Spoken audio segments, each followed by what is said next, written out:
Hi, everybody. I'm Brittany Lewis with Forbes Breaking News. Joining me now is Congressman Eli Crane. Congressman, thank you so much for joining me today. Thank you, Brittany. I appreciate it. An important conversation today. As we know, the House voted this week to impeach DHS Secretary Alejandro Mayorkas earlier in the week. But before we talk about that, I want to talk about your experience. You are a congressman from Arizona, so you represent constituents in a border state. Can you talk about how the situation at the southern border is directly impacting your constituents?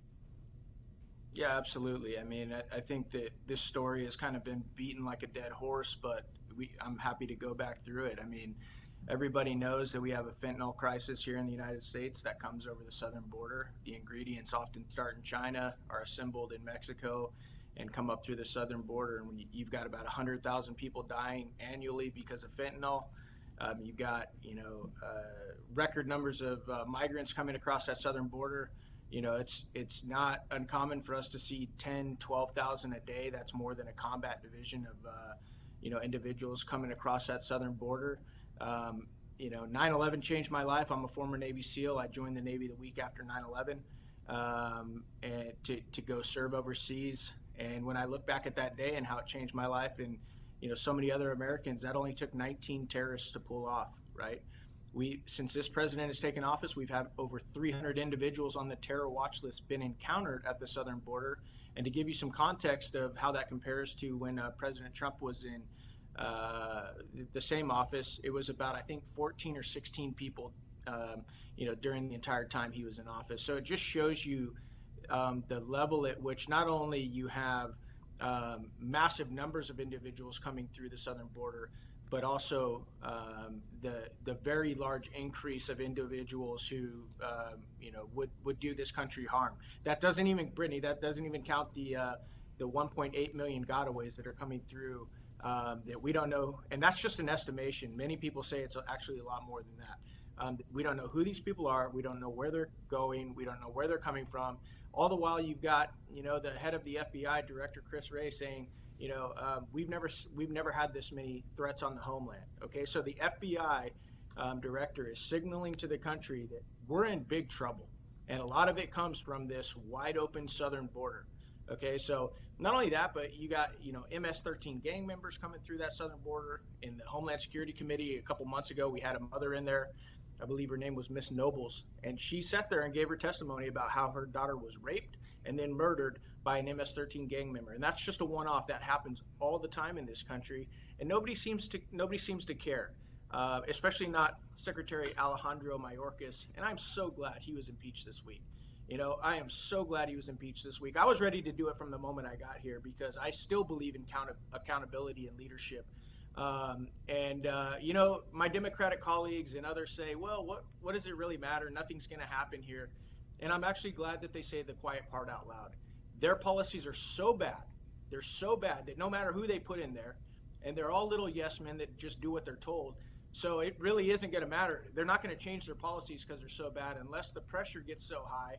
And even some of their own, like Eric Adams, the mayor of New York, start turning on them and make the pressure so bad that these guys have to reverse their policy. But I'm glad that Secretary Mayorkas has been impeached. I'm glad that he has that asterisk and that failure on his record for the rest of his life. And it's the first time in, I think, 150 years a cabinet secretary has been impeached. So I'm glad to be a part of that.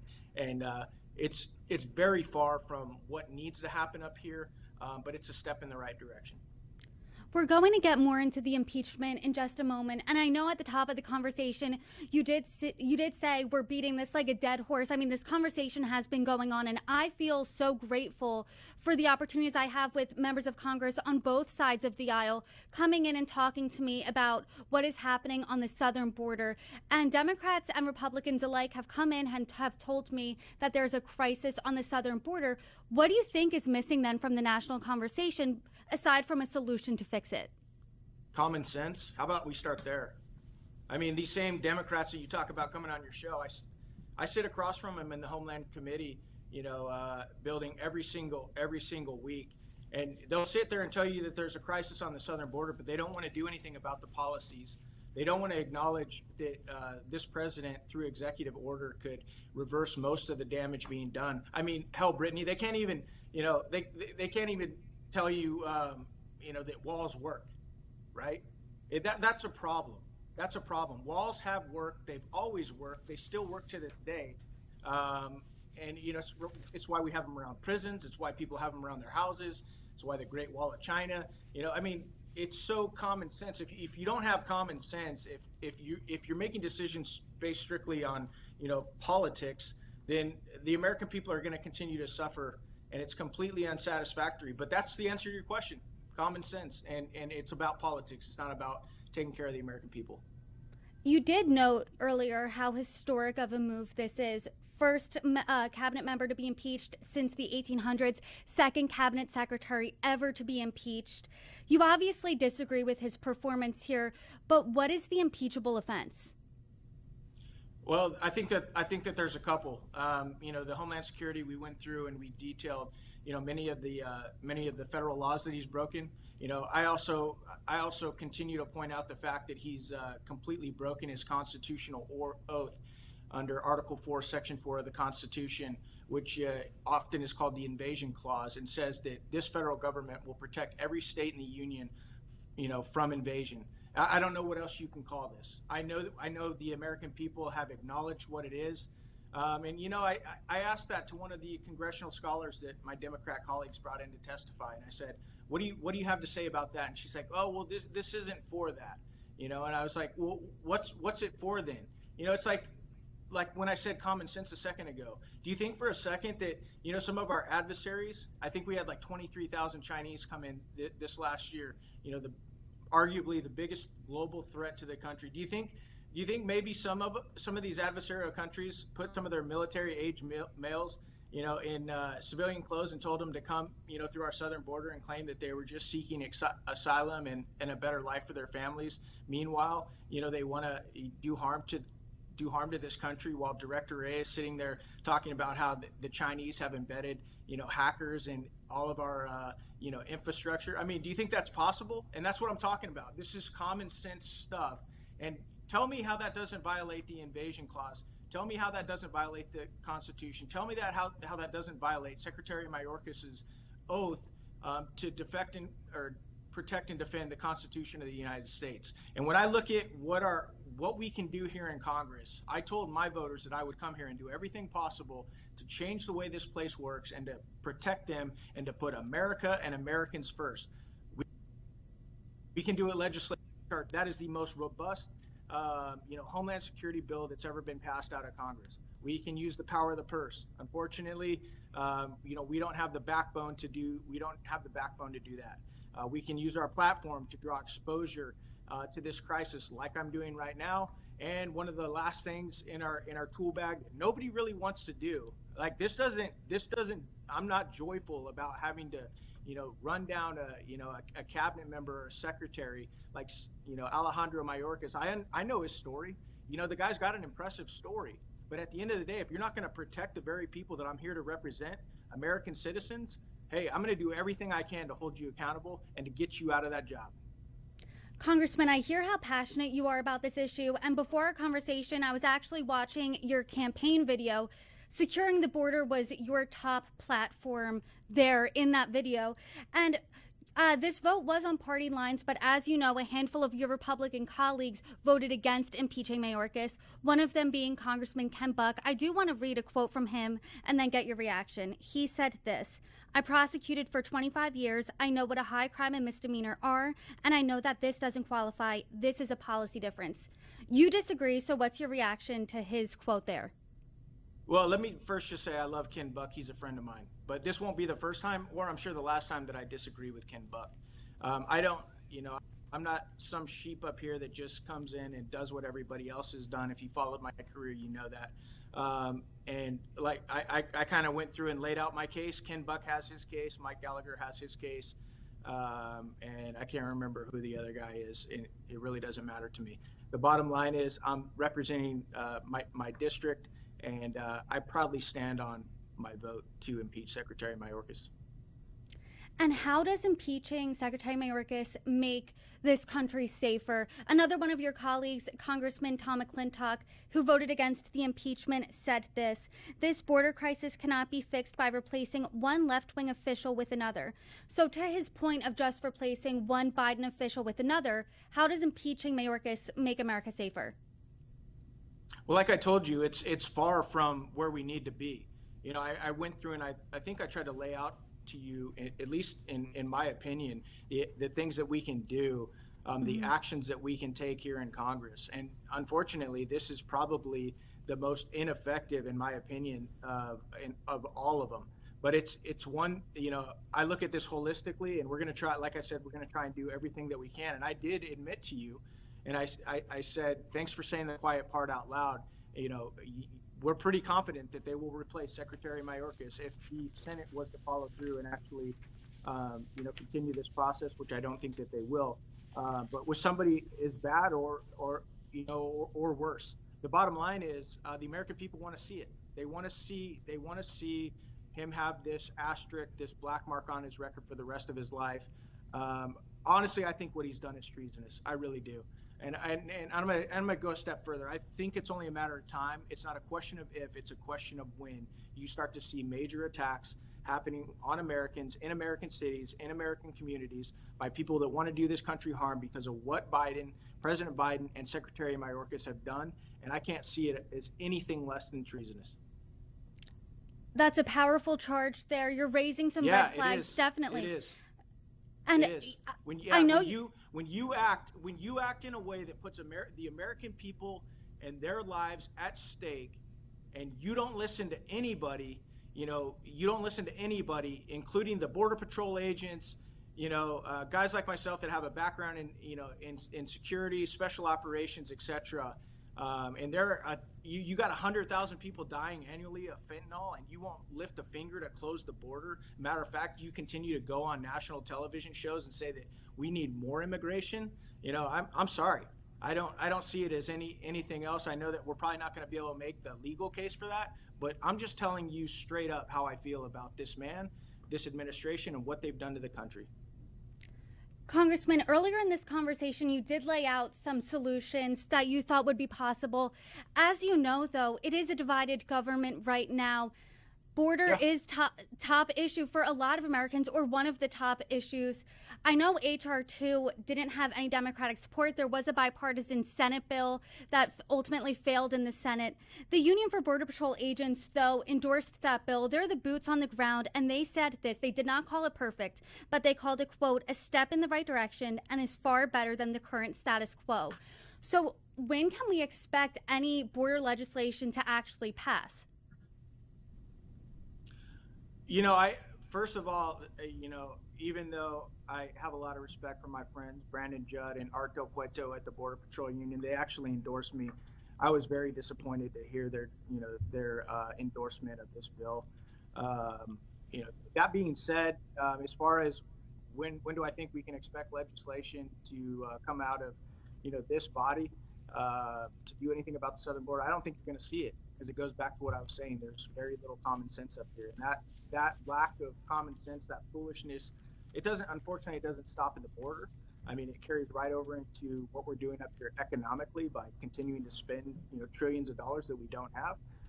And so I'm going to do everything I can to represent my voters, be strong, and try and affect change up here. But I don't have high hopes for, you know, this government. I'm like the American people. The American people are so fed up with this place. They're so fed up with leadership up here, politicians, and I don't blame them. So am I. When you say you're fed up with leadership, what do you think of Speaker Mike Johnson's leadership? Do you have confidence in that?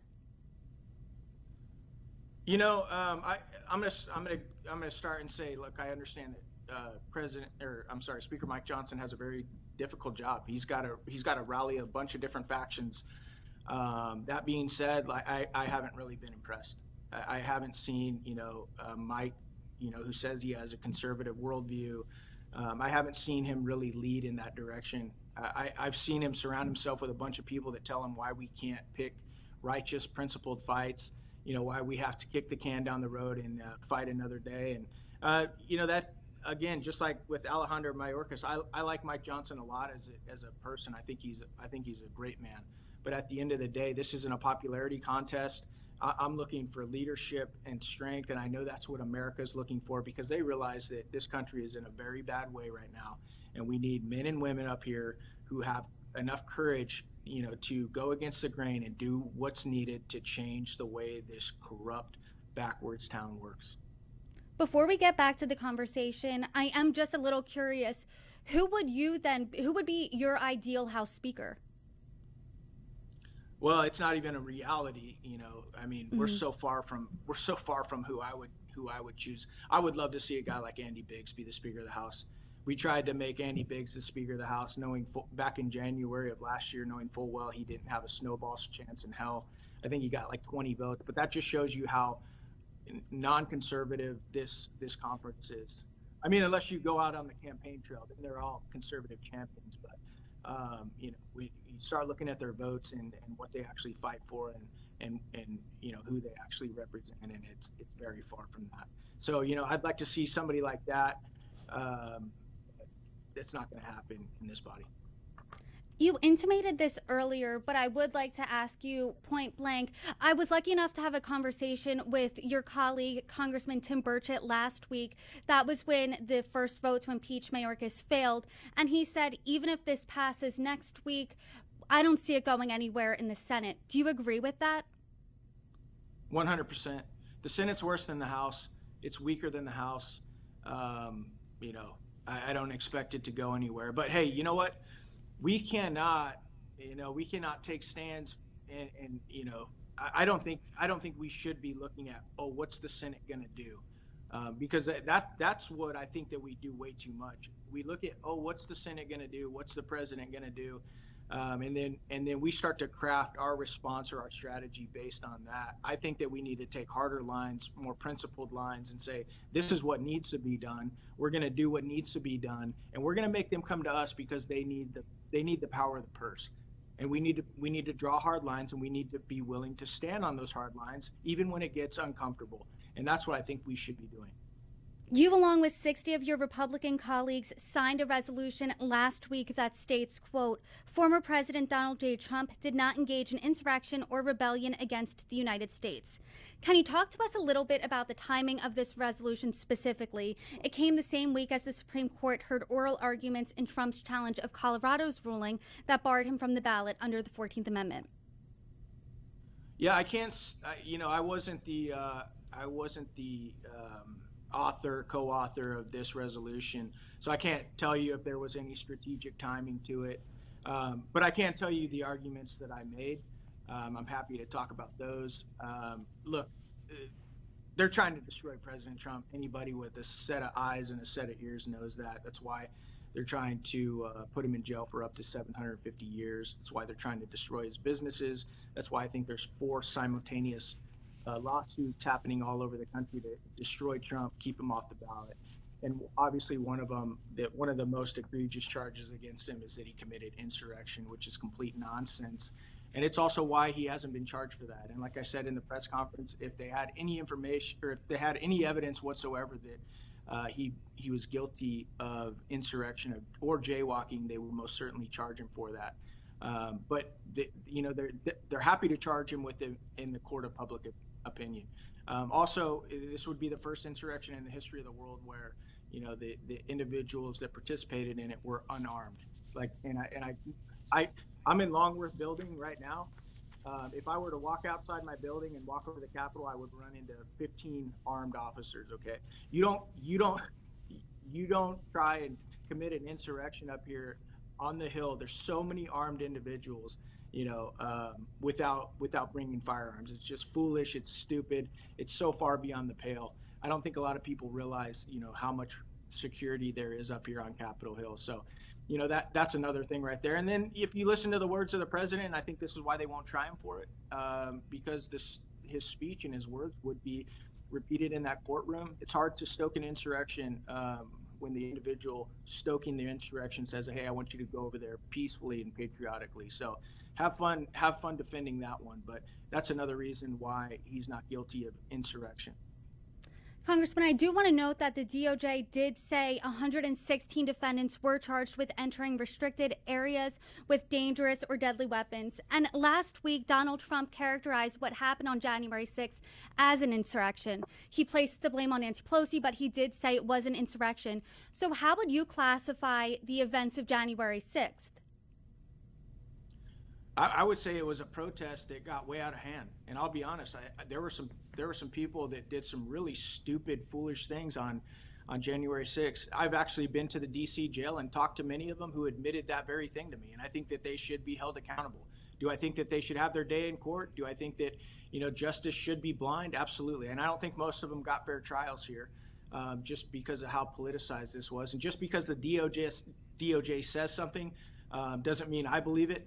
I know many of my colleagues don't believe it. I know a lot of the American people don't believe it either. And these deadly weapons that you're talking about, I'd love to know exactly what those were. But, something else I talked about, going back to the DOJ and their hypocrisy and even their cover-up going on up here on Capitol Hill right now. I'd love to know how they were able to put hundreds and hundreds and hundreds of Americans that were allowed into the Capitol, in many cases, peacefully walk through the Capitol, even stayed between the ropes laid out, for tours in the Capitol, took selfies of themselves, and then were put in jail. But yet they can't find the pipe bomber. Do you find that interesting at all? The one individual that could have created multiple mass casualty events up here? Does that seem odd to you or anybody else out there? I sure find it very interesting. Congressman, I know that you are a champion of law enforcement. So do you think... what about the 140 law enforcement officers who were assaulted that day? What do you think they would make of your characterization here? Well, you know what? To talk to any of them, and let me address that right now, because I just addressed it like 2 minutes ago. I think I said that it was a protest that got way out of hand, and some people did some really stupid, foolish things. Did I not say that? You did, sir. You did. And assaulting, we'd have to go case by case, through each individual, each one of these different assaults. But I think anytime you get into a situation where you end up assaulting a police officer, that's not a very wise decision. So I'm going to continue to stand behind law enforcement, but I'm not a big enough fool to not acknowledge that there's some very corrupt individuals in law enforcement, especially at leadership.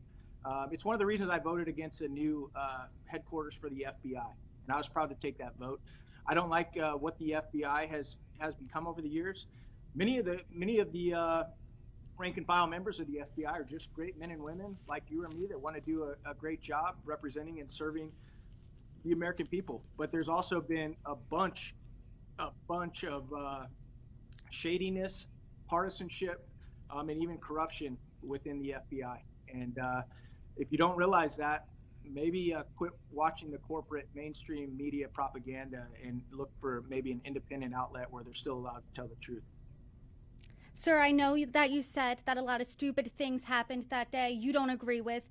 Do you think Donald Trump bears any responsibility for any of those things that happened on January 6th? I don't. No, I don't. I don't think that assembling people up in our nation's capital, this capital belongs to the people of this country. I think they should be allowed to come here and protest at any time. I think they should be able to come here and have their voices here at any time. And not just the ones that I agree with, the ones that I don't agree with. I see protesters out here all the time, groups out here all the time that I don't agree with, and I'm glad they can come out here. So, if Donald Trump, encourages people to come to the Capitol and have their voices be heard and to, go march peacefully and patriotically, I have no problem with that whatsoever. And I'm actually glad, that he didn't curl up in a little ball like many of the people that are trying to oust him wanted him to. And I'm glad that a bunch of people showed up. And I don't condone the lawlessness that happened that day, but I also don't condone a lot of the things that went on from our federal government. I don't condone the fact that Nancy Pelosi could have taken Donald Trump and Kash Patel and up on their offer to give him National Guard resources either. That's interesting to me. That they didn't. And I think it's part of this cover-up that I'm talking about up here. I think many people wanted to see that get out of hand. I think, and it most certainly did. And I think they've been riding that wave for a very long time in an attempt to keep President Trump off the ballot. Last question before I let you go. Once again, I do thank you for your time. What do you think is next for this resolution? Because as you know, some of the House members, two actually, who voted to impeach Donald Trump are still in the House. So do you think that this would pass? Do you think this will even be brought up for a vote? I don't think it'll pass.